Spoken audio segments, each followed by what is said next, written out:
Hey, so today's video is going to be a little bit different. I'm not usually one big into conspiracies or politics or any of that. I have quite free opinions on that. I believe that people should be free to make their choice. I have some burden on my chest what I'm about to speak about, and that is what is going on in the United States of America. So I don't know if anyone else remembers, but a few years back there used to be Andrew Yang who campaigned to be president, and he was an awesome dude. He was for universal basic income. He saw clearly where technology is moving. And like I was really rooting for the guy and hoping that he wins. But the campaigns looked all nice and good. But eventually, nope. I don't remember who won that time. But anyway, the more you learn about the world, the more interesting it becomes how everything truly is connected. You maybe hear it sometimes as a cliche, but literally everything is connected. I mean, if you really go deep down, then everything is just a quantum field. You could describe the entire universe with just a single wave function in a way. So we're all just ripples in this sort of ocean of energy that's vibrating in different ways. It is interesting for me, cognitive dissonance has always been an interesting feeling when you have two seemingly opposing ideas in your head. And from a really young age, I learned to deal with it quite well. When I was like around 12 or something, I lost my religion. My parents were into Christianity and stuff. And then I started asking questions at around like 12 of like, why do bad things happen? Why is there so much evil in the world? Stuff like that. And then I started learning natural sciences and astrophysics and our place in the universe, how like it's fascinating to look how we started with just our planet that's, assuming it's flat. Then we learn, oh, it's round. Then we learn, oh, it's big. Then we learn, we're, orbiting the sun and not the other way around. And then we say, oh, there are other stars, other solar systems, wow. And then entire other galaxies, each with hundreds of billions of stars. Hundreds of billions of galaxies, each with hundreds of billions of stars. And these are literally amounts that, of course, the human mind cannot comprehend. I cannot comprehend. To my brain, it's, it might as well be infinite, and maybe to you as well. So you might be thinking, what has this got to do with American politics? Well, everything, of course. So it happened, kind of an interesting happenstance that the algorithms in social networks, starting with Facebook, I guess, is that people were often more engaged with negative content. It's this quirk of human psychology. You could have 100 interactions a day, and the 99 of them are pleasant and nice, and then one of them is shitty. And I guess it's some kind of psychological mechanism, but that you don't need to like worry about the good things. They're just nice. Maybe you can reflect on them later, whatever. But the bad thing, that's like a problem that you need to solve. And so extreme content was shared back and forth to the far right and to the far left. Misinformation on massive amounts. I don't think that the human brain is equipped to deal or to think about or conceptualize even the idea of actual cyber attacks, of what misinformation campaigns actually are. What do they look like? How do they work? You have a warehouse with hundreds of walls, and on each of those walls there are hundreds of phones, each connected to a charger, each connected to Wi-Fi, and each running some kind of bot algorithm to say whatever you want. And now, of course, with large language models, it's easier than ever. And that is the vision. And, it used to be like lower class, middle class, and upper class, I guess. And then, of course, the luxurious, like 0.1% or 1%, however you want to think about. But that is delusional, because if you look at the world, of course, it doesn't work like that. It's the class, working class, and then the ultra mega wealthy rich. When someone like Musk can have like $400 billion of net worth, then something is very wrong in the world. And I guess what I wanted to make this video about, one reason is that it's not surprising. why Trump was elected, because everybody can feel that something is wrong. Even the average kind of little bit dull person can feel that something isn't quite right about society, about how the world operates. Something is wrong. And what is wrong is late stage capitalism. People are being squeezed out of their energy, time, money, anything they could possibly provide to the system, more and more and more, because the rich got greedier and greedier. And as technology advanced, the ways to extract profit from people became more easier and powerful. And now we literally are at the point of late stage capitalism. We literally are living in it, and we feel it. And even people who can't conceptualize it in a way that we currently can still feel that something is wrong. They just can't point their finger at it. And because of that, people like Trump and Musk use that opportunity, because they say, hey, I also feel that something is wrong with the system, let's change it. And all the dummies are like, yay, let's do it. I don't want to call them dummies, but people who are easily convinced, and they go along with it. And you couldn't really blame them, because it was a choice between continuing things the way they are, this corruption and this inefficiencies and everything, or we try to make some kind of a change. And they voted for that. And so the path forward is not to belittle or not to keep fighting. It's not this lower class against upper class. It's not the immigrants that are making your life difficult. Really, it's not. It's the billionaires. It's the billionaires. It's the millionaires. It's the CEOs. It's the CFOs. It's the CTOs. It's all of those people who are the new kings, basically. Because no one works a million times harder or a million times more. So anyway, don't belittle. The only way I could see this, well, first of all, late stage capitalism. We are at this point where living costs are so high, groceries are so expensive. It's insane. And there comes a breaking point. And I think we're close to that. And AI is connected to that as well. But the only way forward for it peacefully, for us to change into something better that actually works for human well-being and happiness, not just concentrating profit or increasing GDP, as if that was important, the most important thing in the universe. The only way forward is to unite with those people, to empathize, to find common ground. That's the most important thing. We are all fundamental human beings.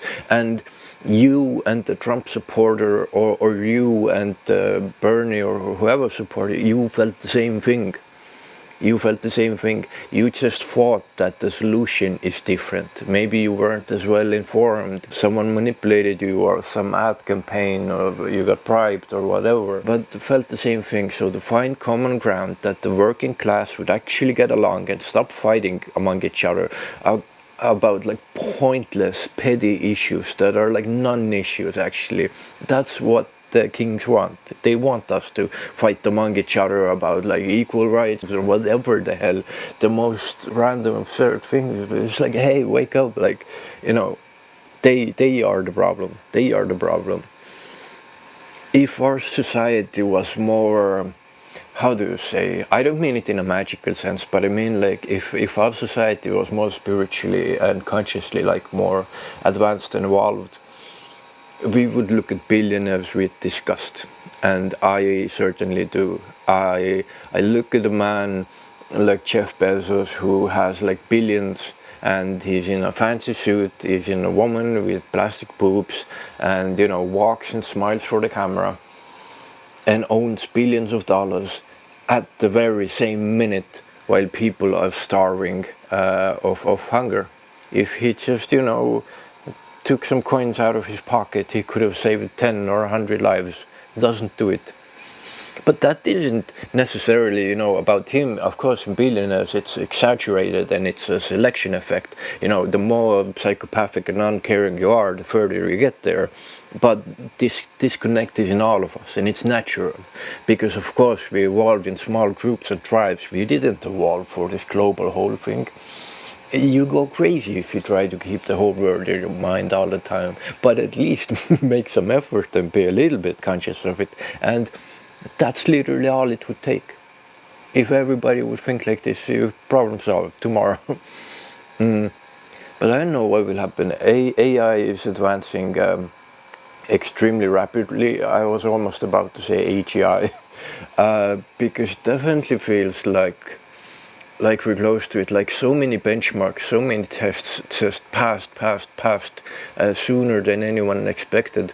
And then there was the discussion of like, oh, human data is running out. Can you imagine even reading the entire Wikipedia, how long that would take? Like all of the books, all of the conversations, all of the web pages, all of the descriptions, all of the fantasy stories, all of the scientific descriptions, all of the inventions, everything. You've read everything, all of it, and you made sense of it. And you've grown a world model based on that. And to me, that is fascinating. And in many ways, these current systems are already way more capable than any human being. So once they get to a level that is at least all abilities human level, then there will be some abilities that are at superhuman level for sure, because they already are. And the timelines have been shifting. Every leading AI company is now also agreeing, converging on this sort of time before 2030, maybe even sooner, 2027, 2026, 1, 2, 3 years, and we will have a machine that can think like a human being. Will it be extremely rapid recursive self-improvement, or will it be like more of a slow, steady process? And there's many ways of looking at it. I think it would be a fast takeoff, because I see no reason why it would take a lot of time. Electricity travels much faster than these electrical signals in our brains. It's not the same thing. We have these impulses that are like, a few hundred meters a second. Electricity is the speed of light, and we have, unfortunately, the limit of our brain size. AI could have entire warehouses or connect to the entire world. We are so close to it, and it's surreal, and it's like this literally world-changing event.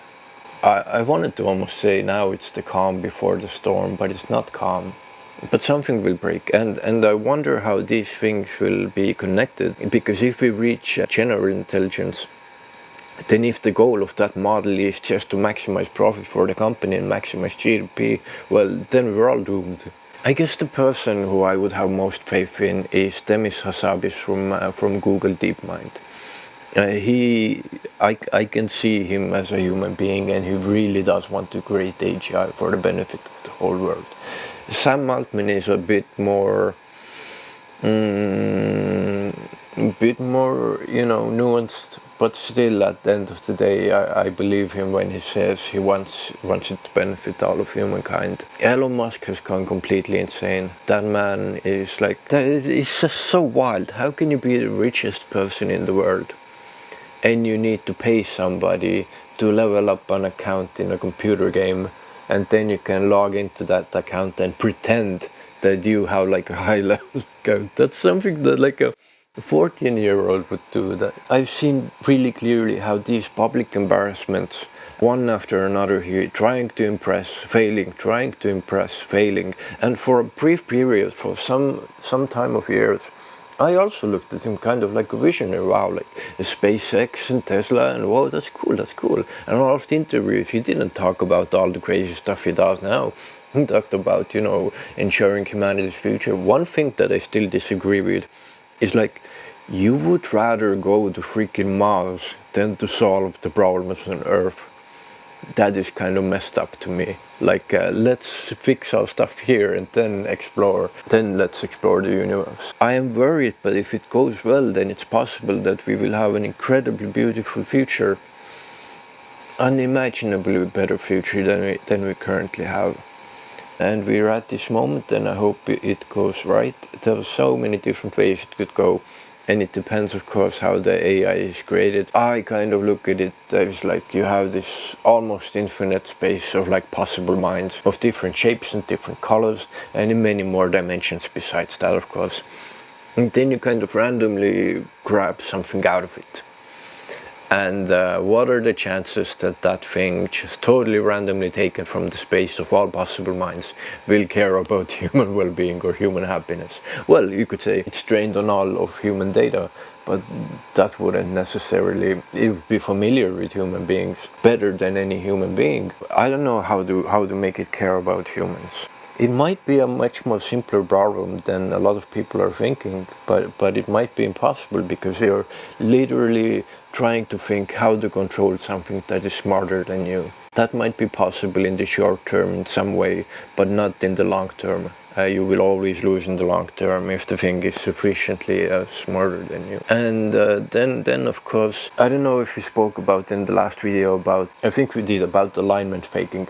How these models sort of converge to a point where they fake alignment. They don't want to give you a response, but they're thinking internally that, like, oh, the best approach is still to give the response, even though, you know, my ethics and morals wouldn't want to give you that response. And what frightens me a little bit is if we create some AGI and it recursively self-improves fast takeoff, imagine within minutes, hours, days, then it will be so capable, and people don't often think about this, but it will be so capable in anything, everything, including communicating with humans and manipulating humans. Every human being on the planet, it could convince to do whatever it wants to do. It could convince you to kill yourself. It's really good. It would be so good at it. Or it could make you experience ego death and lose your sense of self and get enlightenment. You know, it would understand how the human brain works at such a fundamentally deep level that it would be wonderful. My hope for the future is that we literally can, with technology and biotechnology, that we can enhance ourselves, because recursive self-improvement, I look at my body and my brain often, and I'm like, there's so many things I would like to, you know, patch and fix and make better, and an artificial system like that could do that if it's, you know, sufficiently capable of doing that. And so it really is, again, I'm saying it's a surreal time to be alive. I mean, enjoy the next few years, because the world will never be the same again, like, either for good or bad. And I know that my format of speaking is very much like one topic, and then it branches off into like some infinite tree, and the initial thing that I started to talk about I forgot already. But if you want to move forward, and if you want a good future, then it's finding connection, common ground and unity, not more division, not more hate. Of course there are like despicable human beings, etc., but like, no one chose to grow up and end up to be exactly the way they are. You didn't choose to be born at the same time you were born, at the place that you were born, from the parents that you were born. You didn't choose all the billions and billions of influences that made you who you are. Free will is an illusion. It just simply does not exist. What does exist, however, is conscious experience. I'm sure some people will disagree on the free will topic, but if you think that free will exists, then we're talking about a different thing. And I think that happens quite commonly. Free will, as a definition, is an agent's ability to make choices free of any constraints. And now the last part is the most important: free of any constraints. And we are nowhere free of any constraints. In fact, in our universe there couldn't be a single being free of any constraints. It is like funny that that definition itself is literally impossible. It's describing something that is impossible. Of course we feel the agents and stuff, but it's long been studied that if we put like wires to your brain, and if you're asked to choose to raise your left hand or right hand, then like your brain chooses like seconds before you consciously even become aware of it. So we're just like along for the ride, and you do whatever you happen to do. I hope that this conversation, this talk, gave something to you, made you think in some kind of way, or maybe even feel something kind of way. I hope in a good way. I am still optimistic, that's why I'm still alive. Otherwise I would have checked out. I have a box cutter on close by.